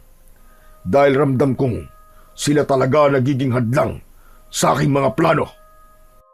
Kinabukasan din ay nagpakalat si Alfonso ng isang anunsyo sa makapagsasabi sa kinaroroonan o magdadala sa kanya sa maglolo. Dahil sa anunsyong ipinakalat, ay agad na kumilos ang mga taong nakakakilala kina Lolo Hiron at Nitoy. Nagkanya-kanya sila ng paghahanap para ituro kay Alfonso ang kinaroroonan ng mga ito kapalit ng malaking halaga. Ang tungkol sa balitang yon ay agad na kumalat sa buong baryo at nakarating kay Mulong nang subukan niyang bumisita sa kanilang bahay. Tinatanong niyo sa akin kung nakikita ko ba sina Lolo Hiron at Nitoy? Oo, Mulong. Alam kong kaibigan mo si Nitoy eh. Bakit niyo naman hinahanap? May malaking halagang matatanggap ang sino mang makakapagturo sa kinaroroonan nila. Totoo ba yung sinasabi niyo? Oo, kaya nga ang mga taga rito sa baryo ay may kanya-kanyang lakad para hanapin sila. Sino po bang nagpapahanap? Ang mayamang si Sir Alfonso. Siguro may ginawang kasalanan sa kanya ang maglolo na yon, kaya ganun ang ginagawa niya. Naku, hindi po totoo yun, wala po. Ano ka mo? Ba't nasabi mong wala? Nakakausap mo ba sila, Mulong? Alam mo ba kung nasan sila? Ha? Ay, hindi po. Saka, hindi ko nga po alam kung nasan sila ngayon eh. Umalis na si Mulong habang nakatingin sa kanya ang lalaking kausap na tila may pagdududa sa ikinilos ng bata. Iba ang kutob ko kay Mulong ha. Parang may tinatago siya. Kaya naman, lingid sa bata ay sinundan ng lalaki si Mulong, pero tiniyak niya na hindi malalaman ng bata na sinusundan niya ito. Agad namang ipinaalam ni Mulong kay Lolo Hiron ang kanyang nalaman. Ano ka mo? May patong kami sa ulo ng apo ko. Lo, anong may patong sa ulo? Ano po yun? Apo, may presyo tayo. Magbibigay ng malaking halaga si Alfonso kung sino mang makakahuli o makakapagturo kung saan tayo nagtatago. Sabi nga po nung lalaking nagtanong sa akin, kumikilos na raw po ang mga taong nakakakilala sa inyo. Hinahanap po nila kayo para makuha nila ang malaking halaga. Napakasama talaga niya. Tayo na ang naragabyado. Tayo pa ngayon ang tila nagiging mukhang kriminal. Lalong hindi po tayo nito pwedeng lumabas, Lolo Hiron. Ang tanging magagawa natin ay doblehin natin ang ating pag-iingat. Dahil hindi lang si Alfonso ang dapat nating iwasan, kundi maging ang mga nakakakilala sa atin. Mga mukha silang pera. Wala silang alam sa totoong nangyari, pero mas gusto pa nilang sundin at pinaniniwalaan pa nila ang hayop na Alfonsong yun. Nagawan sundan ng lalaki si Mulong, Kaya mula sa makapal na halamang kanyang pinagkukublian ay kitang-kita niya ang kinaroroonan ni na Lolo Hiron at ni Toy. Hehehe, tama nga kutob ko. Alam nga ni Mulong ang kinaroroonan ng maglolo. Kapag siniswerte ka nga naman, oo. Biglang nangati ang mga palad ko Dahil maliwalag na pera to. Hindi ko kailangan huliin sila. Dahil mas mahirap yun. Kaya sasabihin ko na lang kay Sir Alfonso. At siya na ang bahala kung anong kanyang gagawin.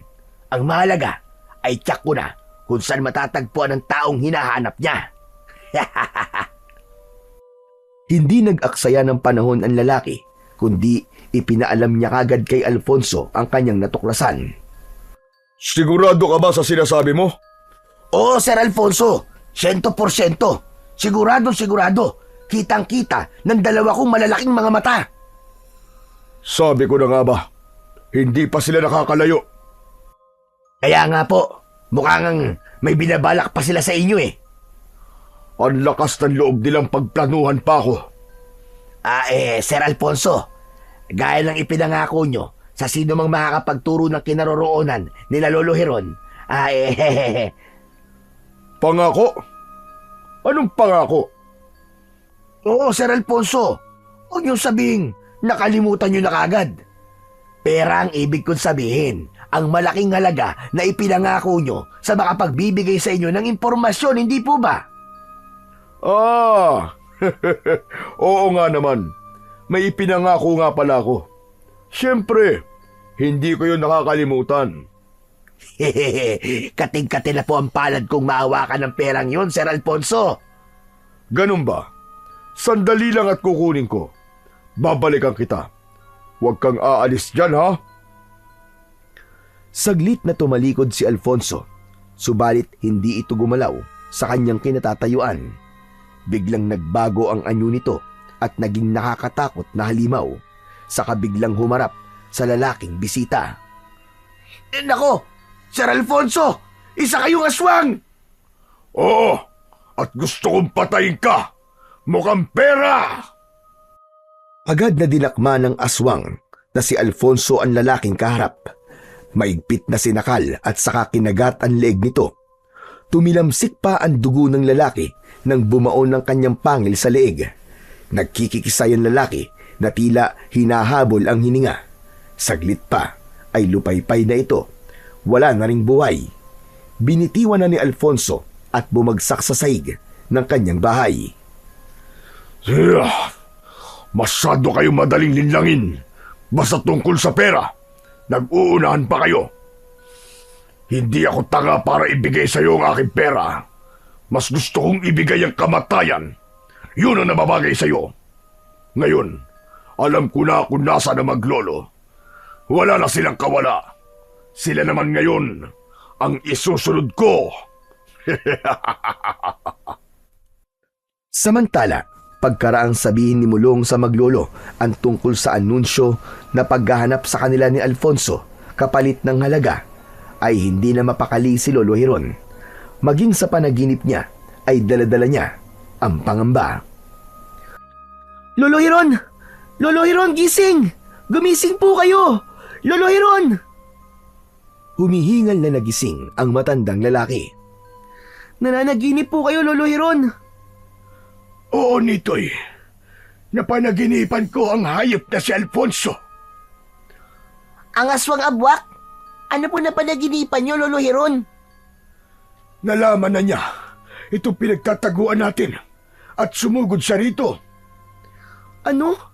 Paano niya po malalaman yun? Oo nga po, saka panaginip lang naman po yun eh. Minsan kasi ang panaginip ay pagbibigay ng isang babala. Ibig niyo po bang sabihin, Lolo Hiron? Posibleng totoo po yung panaginip niyo? Pupuntahan po tayo dito ni Alfonso? Oo, apo. Ganun na nga. Lolo, ano pong gagawin natin ngayon? Nakatingin lamang si Lolo Hiron kay Mulong. Subalit sa kanyang isipan ay may nakahanda na siyang plano upang hindi mangyari ang kanyang ikinakabahala. Samantala, hindi na nag-utos pa si Alfonso sa kung sino man para puntahan ang lugar na itinuro sa kanya ng lalaking kanyang pinatay. dahil siya mismo ang haharap sa mga ito. Siya ang tatapos sa maglolo para matiyak na hindi na nito magagawa ang anumang binabalak. Gamit ang kanyang taglay na kapangyarihan ay naging aswang abwak si Alfonso at pumasok sa ilalim ng lupa. Ito ang kanyang naging daan patungo sa gubat na kinaroroonan ng maglolo. Kaya lamang nang marating niya ang nasabing lugar ay wala na roon ang kanyang pakay. Nasaan sila? Nasaan sila? Bakit wala sila rito sa loob ng dampa? Galit na winasak ni Alfonso ang nakitang dampa. Alam niya at naaamoy niya na yun nga ang naging pansamantalang tirahan ni Lolo Hiron. Wala sila. Nakaalis na kagad ang mga walang yang yun. Naisahan nila ako. Hindi ito maaari. Walang maaaring luminlang kay Alfonso. Makikita nila ang hinahanap nila. Subalit ang totoo ay hindi naman umalis ng lugar na yon ng tatlo, kundi malapit lang sa dampa ang kanilang kinaroroonan. Nasa anyo sila ng pagiging taong talayb. Nakahalo sila sa matataas na damong naroon. Kaya talagang hindi sila mapapansin. Sanhi ng nararamdamang galit ay hindi na nagtagal pa roon si Alfonso.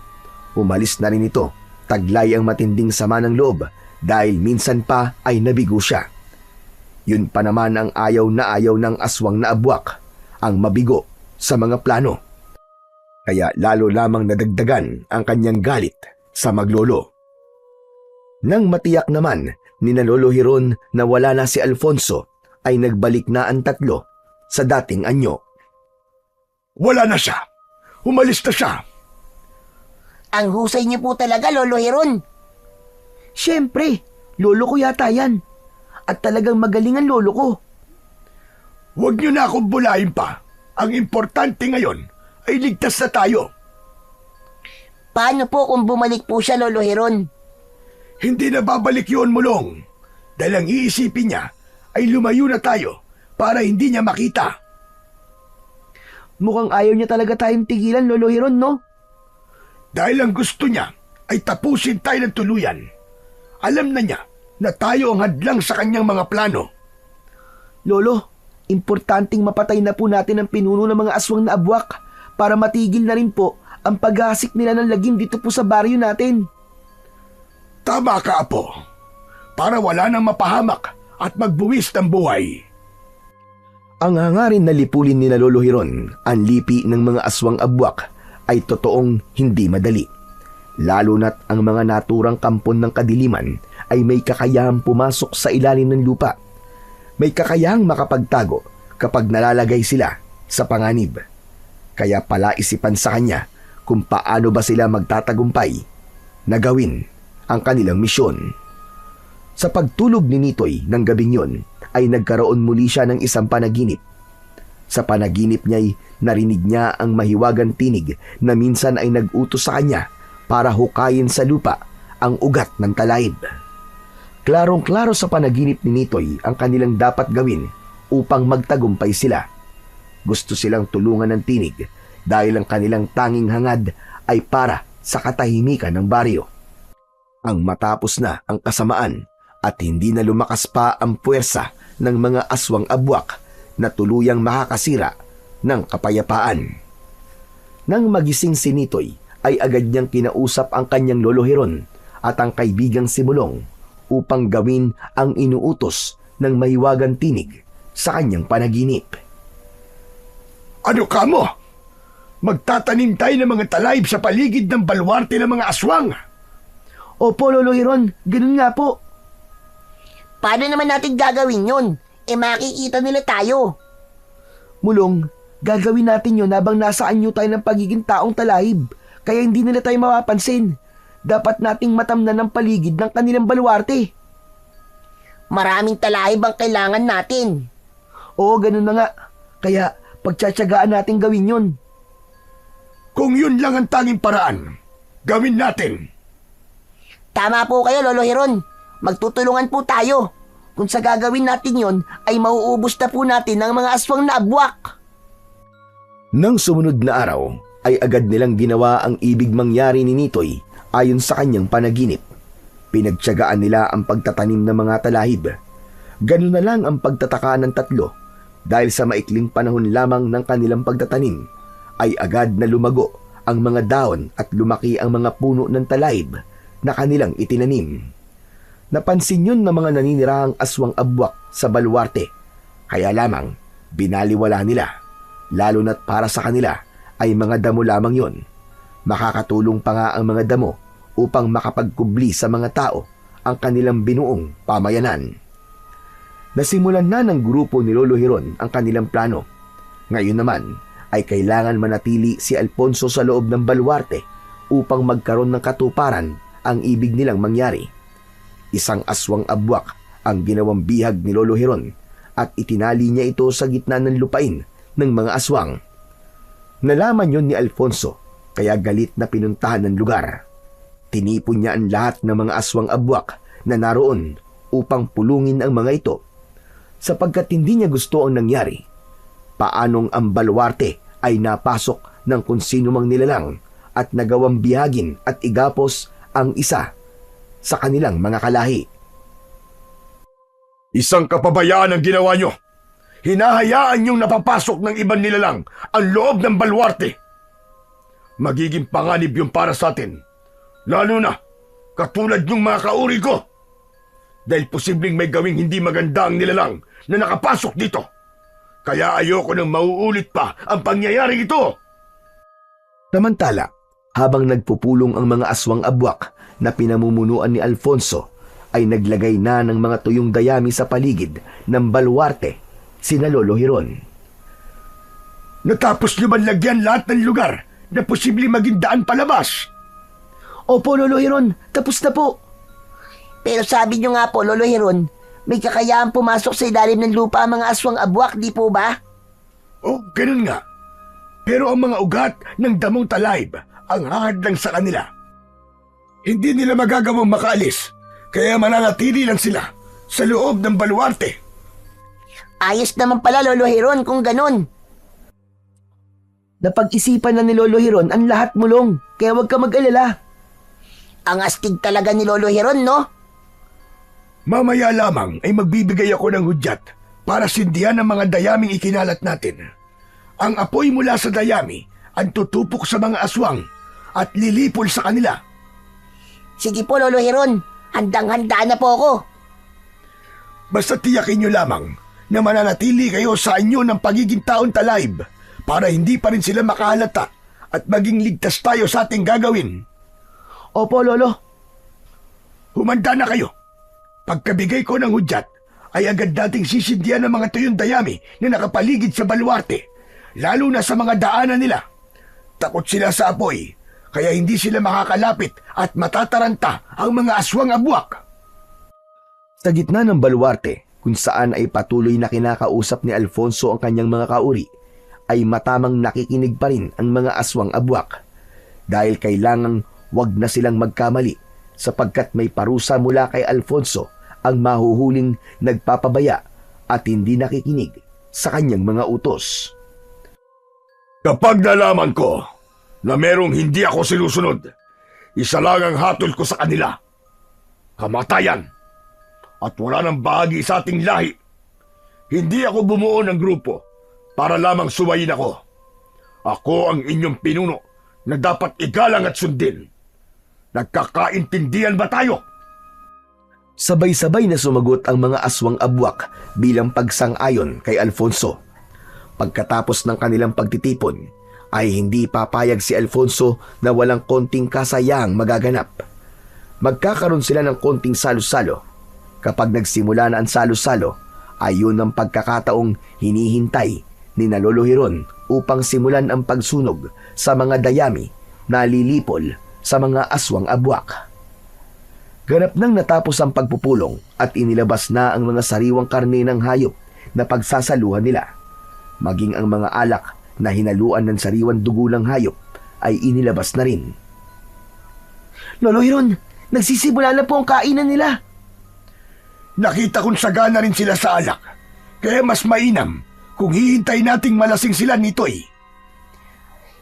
Ayos, tama po yun, Lolo Hiron. Kapag mga lasing na po sila, tsak, matataranta po ang mga yan. Hindi rin sila makakapag-isip na maayos. Kaya magiging madali na para sa atin na lipulin silang lahat. Yun na nga ang ginawa ng tatlo.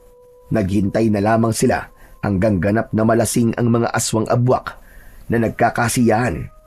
Naroon din si Alfonso na hindi iniwan ang pagtitipong yun. Sinamahan niya ang kanyang mga kauri. Hanggang sa makita ni Lolo Hiron na tinamaan na ng iniinom na alak ang mga alagad ng kadiliman. Mulong, Nitoy, ngayon na, maghiwalay kayong dalawa. Dito naman ako sa lugar na ito. Sisindihan na natin ang mga tuyong dayami. Gawing mabilis ang pagkilos. Sige na, gawin nyo na. At mag-iingat kayo. Agad na tumakbo ang dalawang bata na nasa anyo ng pagiging taong talahib. Pinuntahan ng lugar kung saan naglagay sila ng mga tuyong dayami. At gamit ang posporo ay sinindihan nila ang mga tuyong damo at agad namang sumiklab yun. Nagsimula ng magliyab ang mga tuyong dayami. Tila wala pa rin kamalay-malay ang mga aswang abwak sa nangyayari. Hanggang isa sa kanilang kasamaan ang nakakita ng paglaki ng apoy.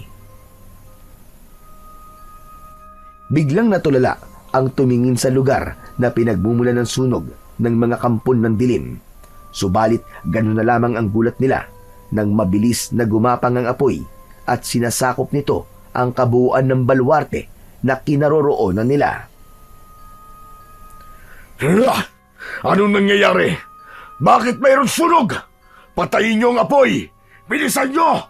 Kumilos kayong lahat, mga inutil! Nagkanya-kanya ng kilos ang mga aswang abwak. Wala silang tubig na makuha, kaya humukay sila ng mga lupa upang siyang gamiting pamatay ng apoy. Kaya lamang, hindi pa rin nila maapula ang apoy na patuloy sa paglaki. Kumilos kayo! Kailangan makaalis tayo sa lugar na to. Gamitin niyo ang inyong kapangyarihan para makapasok sa ilalim ng lupa at gumawa ng daan papalabas. Bilisan niyo! Magsikilos kayo! Nagmamadaling pumasok sa ilalim ng lupa ang mga aswang abwak upang makagawa sila ng lagusan papalabas ng lugar na yon at maiwasan ang apoy na nakaharang sa lugar na maaari nilang daanan. Kaya lamang bigo sila. Hindi sila makaalis sa lugar na yon kahit pa sila dumaan sa ilalim ng lupa. Pinunong Alfonso! Hindi kami makadaan palabas kahit sa ilalim ng lupa! Imposible yun! May humaharang po sa amin. Ang ugat ng talaib, humaharang po sa daraanan namin. Ano ka mo? Ugat ng talaib? Hindi kinakaya? Hindi pangkaraniwang ugat, Pinunong Alfonso. May pangontra ang mga ugat na yon, paikot sa ating baluarte, kaya hindi kami makalabas. Dahil hindi makapaniwala si Alfonso, ay sinubukan niya yon. Subalit tama nga ang sinabi ng kanyang alagad. Hindi nga nila kayang lumabas doon kahit dumaan pa sila sa ilalim ng lupa dahil pinalalakas ng mutya ng talaib ang mga ugat. Hindi yun kaya ng kapangyarihan ng aswang abwak. Hindi ito maaari. Kailangan makalabas tayo rito.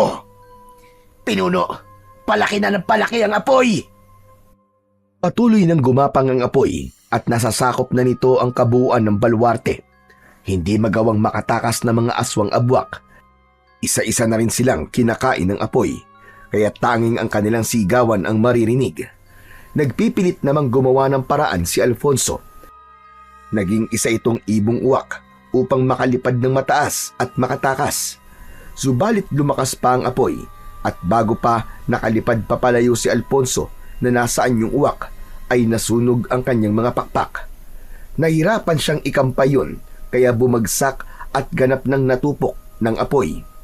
Tanging sigaw na lamang ng uwak ang maririnig hanggang sa tuluyan na itong maging uling at abo. Kitang-kita nila Lolo Hiron, Mulong at Nitoy ang pagkasunog ni Alfonso at ang pagkatupok sa kabuuan ng baluarte ng mga aswang.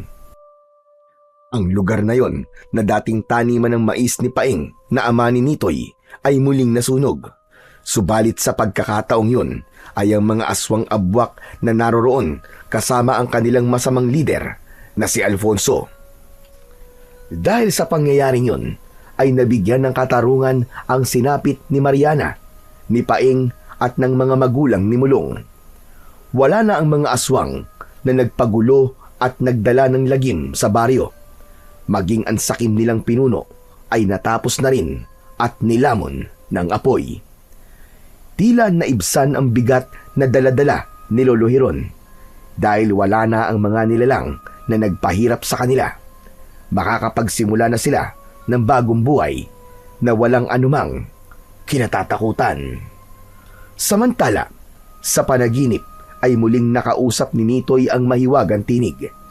Inutusan siya na ibaon muli ang ugat ng talahib kasama ang mga bahagi na ibinigay niya kay Lolo Hiron at Mulong. Sinunod ni Nitoy at ayon sa mahiwagang tinig ay upang magamit naman yun ng iba pang nilalang na katulad nila ay makakaranas din ng pagsubok at panggugulo ng kampon ng kadiliman. Subalit hindi na sa lugar na yon, kundi sa iba pang lugar.